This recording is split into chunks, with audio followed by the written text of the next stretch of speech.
Bastali BC বা আমাদেরই নজরুলা গ্রামের আমাদের মসজিদ কমিটির অন্যতম সদস্য ফজলু মিয়া মহাশয় বিভিন্ন সময় আমাদের সমাজের জন্য উনি আক্লান্ত পরিশ্রম করেছেন। এখনও বর্তমানে উনি আমাদের কমিটির সদস্য। কাল হঠাৎ রাত্রেবেলা উনি অসুস্থ হয়ে পড়ার পরে ওনাকে হসপিটালে নিয়ে যাওয়ার পরে আজকে 9টার সময় উনি পরলোক গমন করেন।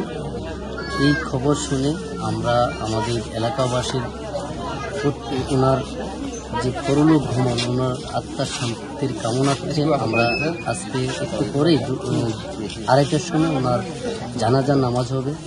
এই কথা শুনে আমাদের চুরিলাম ব্লকের সুতমতার ব্লক প্রেসিডেন্ট, এলাকার জনপ্রিয় জননেতা বুদ্ধদেব বর্মা আমাদের এখানে ছুটে এসেছেন।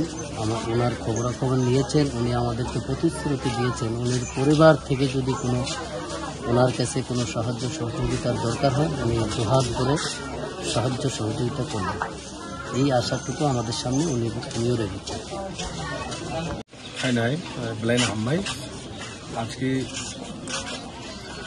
আমাদের চুরিলাম কেন্দ্রে বাসতলী বিসি আমাদের ফজলু কাকা, ফজলু মিয়া কালকে রাত্রি প্রায় 9টা বাজে হঠাৎ করে স্ট্রোক করে উনি আজকে সকালে মারা গিয়েছেন।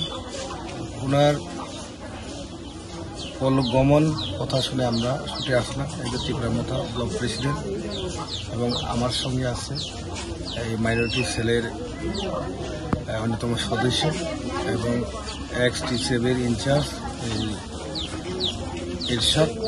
তো আমরা ঈশ্বর এবং আল্লাহ এবং ভগবানের কাছে দোয়া করি ওনার আত্মা চির শান্তিতে ভগবান আল্লাহর কাছে ভালোভাবে থাকুক। ওনার পরিবারের প্রতি সমবেদনা জানাই। ওনার পরিবারের পাশে ত্রিপুরামথা এবং বোকাগড়া থাকবো আমি কথা দিলাম। ওনার কন্ডোলেন্সে যা কিছু দরকার যদি ওনার ফ্যামিলির পক্ষ থেকে যদি আমার কাছ থেকে বা মথার পক্ষ থেকে যদি সাহায্য যদি চাওয়া হয় আমি রেডি আছে, মন খুলে আমি সাহায্য করব যা চাই।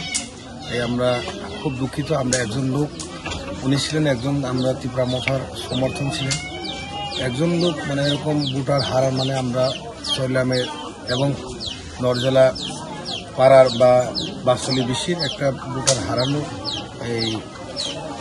হারানোর ব্যাপার। কিন্তু এটা নিয়ে আমরা খুব সমবেদনা জানাই। ওনার পরিবারের পাশে আমরা থাকবো। ওনার সুখ দুঃখে, ওনার পরিবারের যে কোনো পরিজনের যে সুখ দুঃখে ওনার পাশে আমরা থাকবো, এই আশা নিয়ে আমরা আজকে এখানে আসলাম। আমার সঙ্গে আছে আমার ভাই সোহেল, উনিও এই সমাজের প্রেসিডেন্ট। আমাদের এখানে মাইনরিটি অথবা মুসলিম সমাজের, মুসলিম ধর্মের সংখ্যালঘুর সমাজের উনি এখানে প্রেসিডেন্ট। উনি প্লাস এবং ত্রিপুরামথা তিনি অন্যতম সদস্য। উনি একটু বলবেন এই বিষয়টা নিয়ে কীভাবে কী হয়েছে।